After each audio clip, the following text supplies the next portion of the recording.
Presta atenção. O que você está prestes a ver não é notícia. É um escândalo organizado.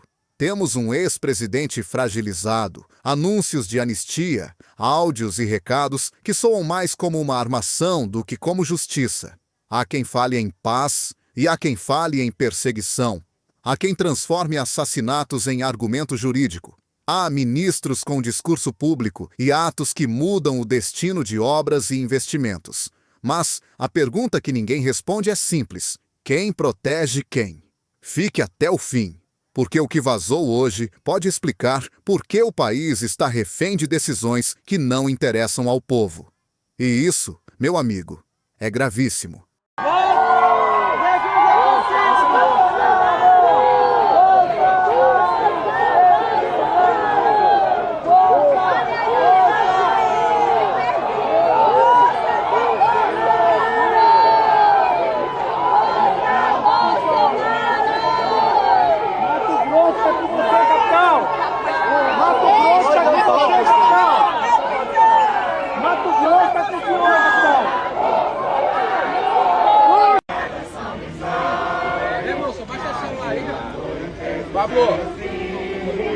De amor e de esperança a terra desce, sem ter Abre um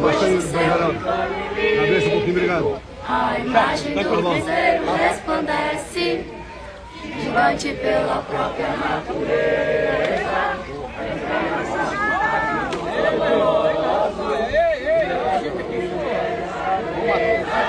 Terra dourada, entre outras mil és tu, Brasil, ó pátria amada, dos filhos deste sol esmante, pátria amada, Brasil.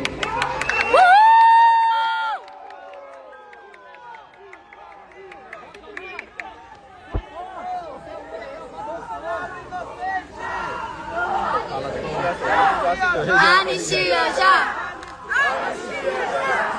Anistia já! Anistia já! Abaixa o microfone. Anistia já! Anistia já! Anistia já! Força, presidente! Força, Bolsonaro! Força, Bolsonaro! A finalidade de trazer o ex-presidente ao hospital hoje foi no sentido de reavaliar a situação de saúde dele. Nós repetimos exames de sangue, repetimos uma tomografia de tórax para avaliar a evolução de uma pneumonia que ainda estava em convalescência. E desde a outra internação nós já tínhamos assinalado que ele tinha várias lesões de pele que precisavam ser retiradas.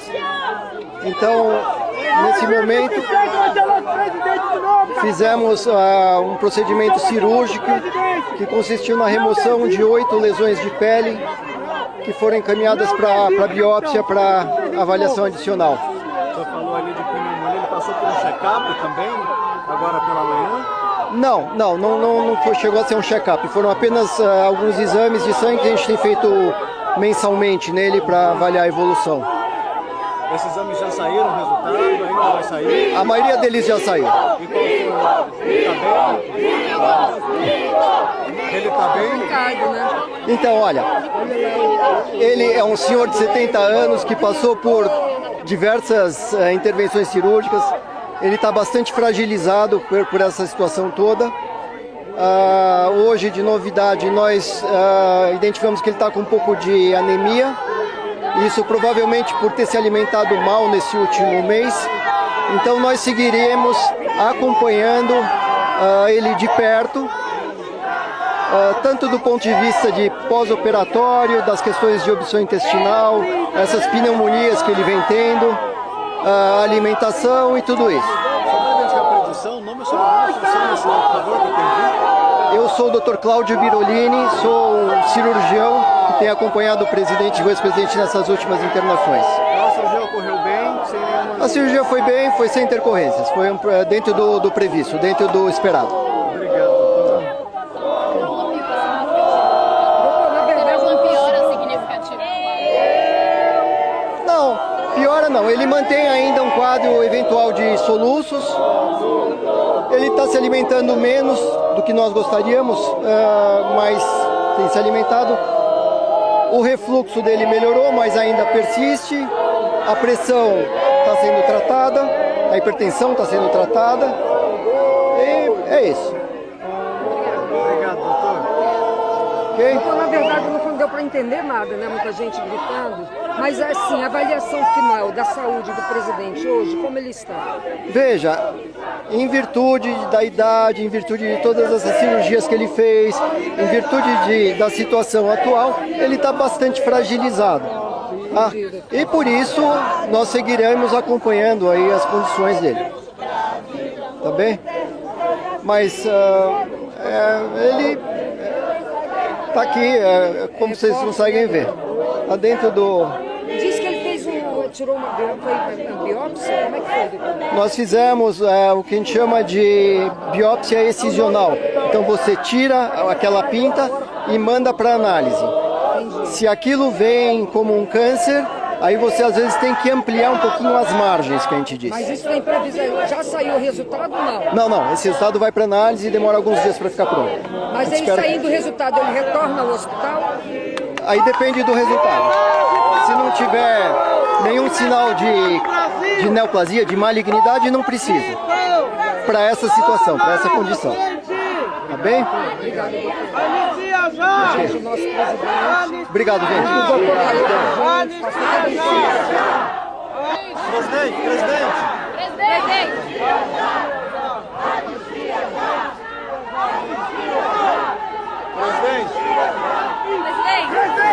Presidente, como foi Deus te acompanha, Bolsonaro!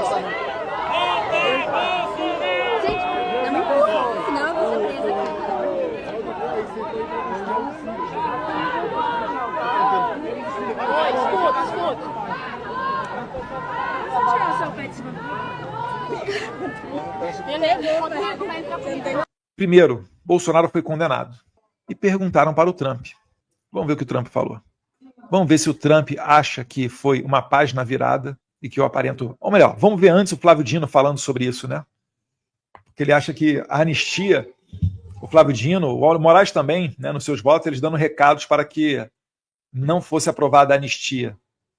Eles, juízes, no julgamento televisionado, falando fora dos autos, falando para as câmeras, de um caso que está na mão deles, mandando um recado para outro poder, interferindo em outro poder, para satisfazer o seu sentimento pessoal de não dar anistia. Isso é um assunto do Congresso, não é de vocês, da STF. Os crimes podem até ser imprescritíveis, mas não impossibilitados de anistia. E na pior das hipóteses, altera a Constituição ou o dispositivo legal que impede uma anistia, passar a permitir uma anistia e aprova a anistia. Mas vamos ver o que o Dino falou, citando ainda o caso do Charlie Kirk. Meu Deus, isso vai dar repercussão. E eu uso um exemplo no voto, que eu vou fazer um aditamento, que é a situação dos Estados Unidos. Então o Dino já havia votado e falou que eu vou pegar o meu voto de volta e vou reescrever uma parte dele para inserir aqui um caso dos Estados Unidos. Eu fiz questão de legendar em inglês para que os americanos saibam mesmo, tá? E aí, fala, Dino, o que você vai falar aí sobre os Estados Unidos? Qual é a sua crítica? Ontem, anteontem, infelizmente, houve um... Ontem, anteontem, ocorreu um negocinho aí. Nada histórico. Tão irrelevante que eu nem sei se foi ontem ou anteontem, mas olha a linguagem corporal dele. Ontem, infelizmente, houve um grave crime político. Um jovem que é de uma posição política aparentemente do lado do atual presidente dos Estados Unidos, mas... Aí tá lá, esse balançar das mãos, essa dada de ombros levantada aí, você não precisa nem ser especialista para saber que ele está desdenhando do negócio todo, né? No mínimo, uma falta de respeito. Unidos, mas pouco importa, levou um tiro. E é curioso notar porque há uma ideia segundo a qual anistia, perdão, é igual a paz. Vamos lá, anistia, perdão é igual a paz. Ele acha que não Então, qual é o posicionamento dele? E foi feito perdão nos Estados Unidos. E não Ele está falando que nos Estados Unidos o Trump perdoou o pessoal do 8 de janeiro, mas que isso não trouxe a paz, tanto que o Charlie Kirk foi assassinado. Olha que loucura, ele nem sabe. Nesse momento agora, hoje, né, que eu estou gravando esse vídeo aqui, hoje é dia 12 de setembro, sexta-feira, eu recebi a notícia que acabaram de capturar o principal suspeito. E ao que parece pelas fotos, é o cara mesmo, mas vamos ver se a investigação vai confirmar. Para saber a motivação dele, para saber se ele gosta ou não do pessoal do 8 de janeiro, sei lá. É tudo tão incipiente, é tudo tão novo, e ele já está aditando o voto dele, do julgamento que eles falam que é histórico, para inserir a questão do assassinato do Charlie Kirk como uma maneira ineficiente de aplicar a anistia para pacificar o país. E foi feito perdão nos Estados Unidos, e não a paz. Porque, na verdade, o que define a paz que nós sempre devemos buscar não é a existência do esquecimento. Às vezes, a paz se obtém pelo funcionamento adequado das instâncias repressivas do Estado. Ou seja, para o Dino, para a gente alcançar a paz, tem que continuar marretando todo mundo que critica o Lula, o Alexandre de Moraes ou o STF. É isso que ele está dizendo aqui. Ele está dizendo aqui que a anistia não vale porque os Estados Unidos fez a anistia e, segundo ele, aqui o Charlie Kirk levou um tiro.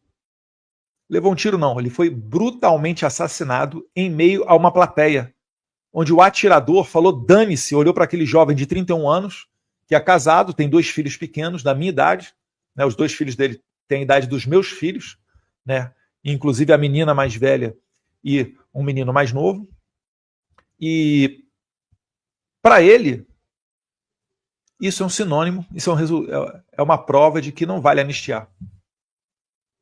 Se você pega esse mesmo Flávio Dino e pergunta para ele qual a opinião sobre a anistia de 1979, ele vai falar justamente o oposto. Por quê? Porque os clientes eram pessoas da esquerda. Pessoas que contam com a consideração do Flávio Dino, logo seres humanos. Quem é da direita, fascista, sexista, misógino, xenófobo, homofóbico, não são seres humanos, não merecem esse privilégio do Estado. Tem que ser eliminados. Tem que sofrer com o aparato repressivo do Estado. Essa é a cabeça de um esquerdista padrão.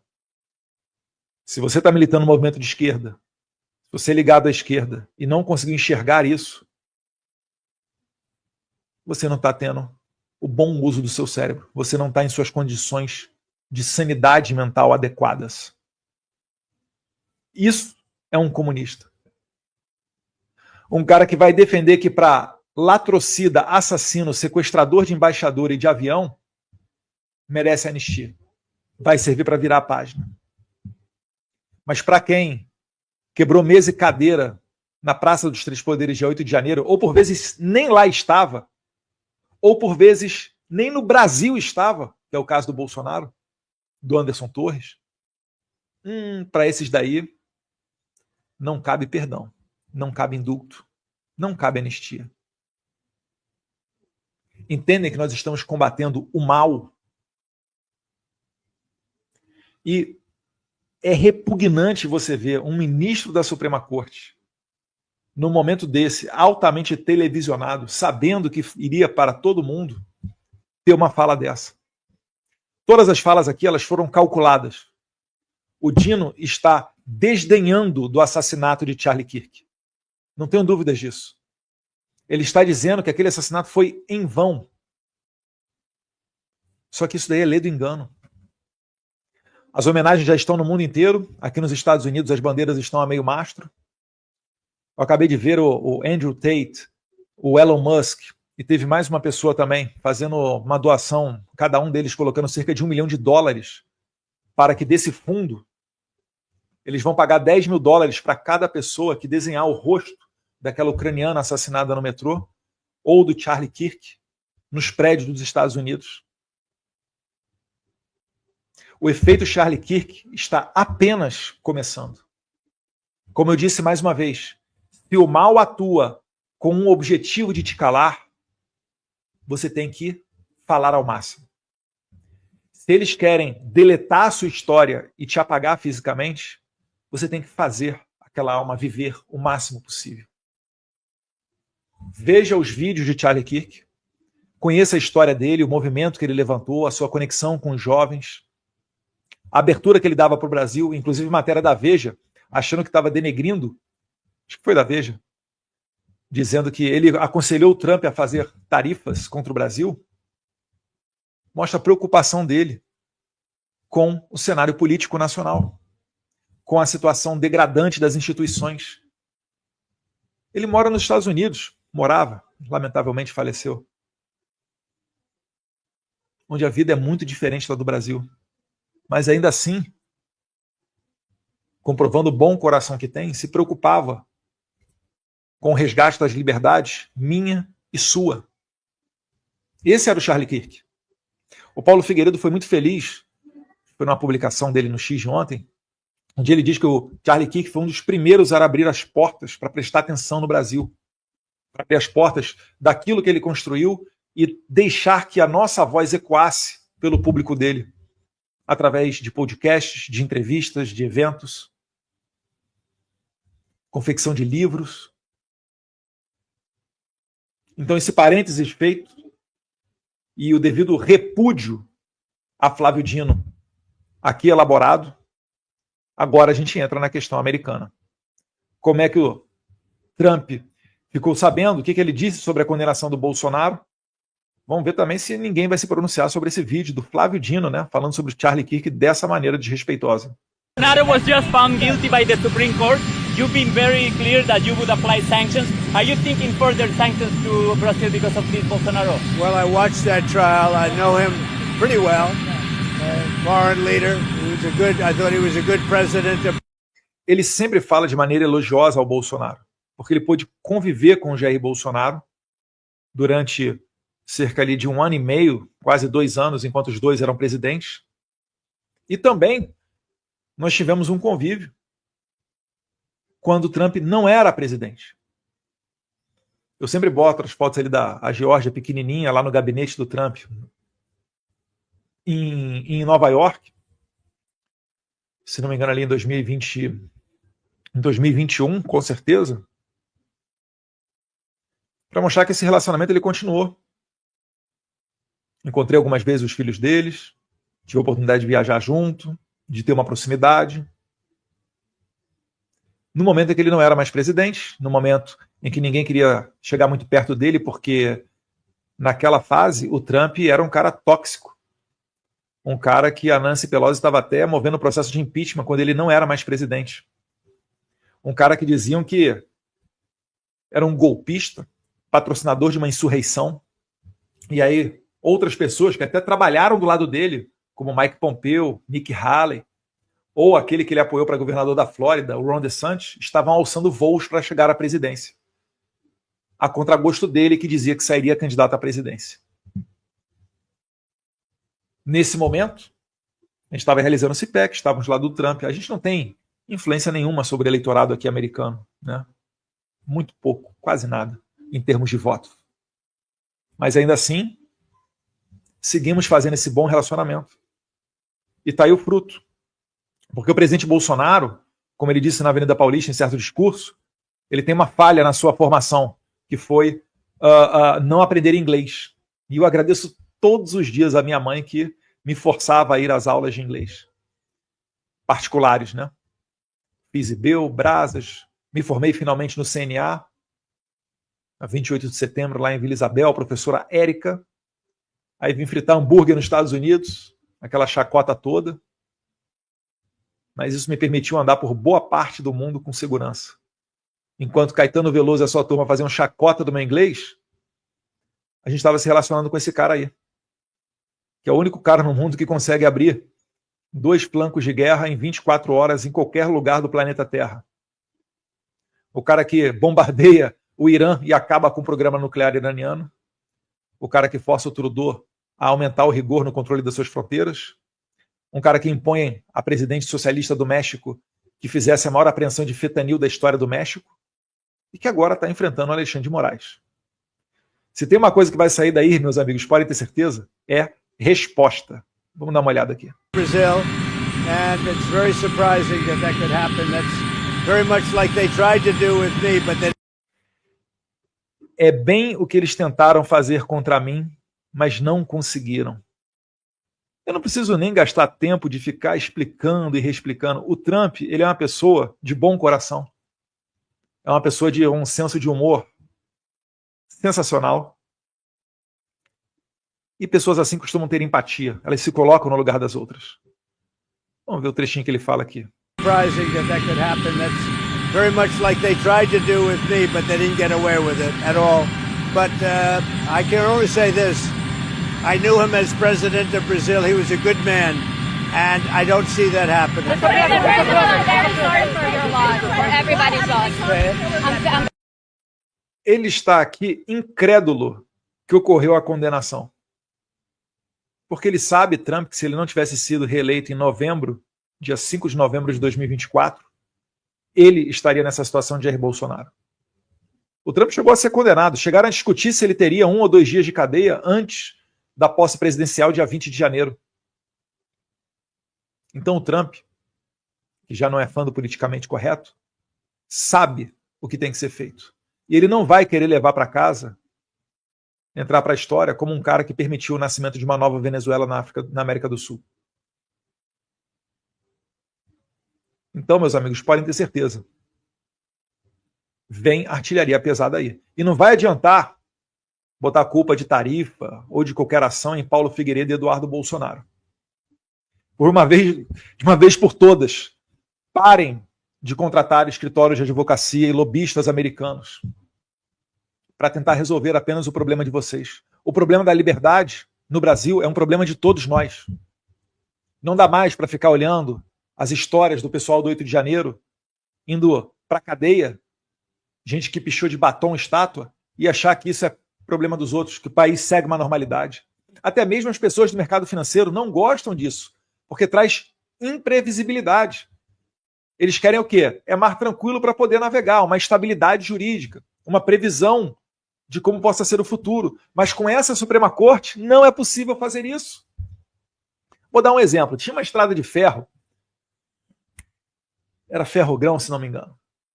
Durante o governo Temer ainda foi aprovada uma lei para que permitisse e desse a total certeza de que essa estrada poderia passar por determinado trecho no norte do país.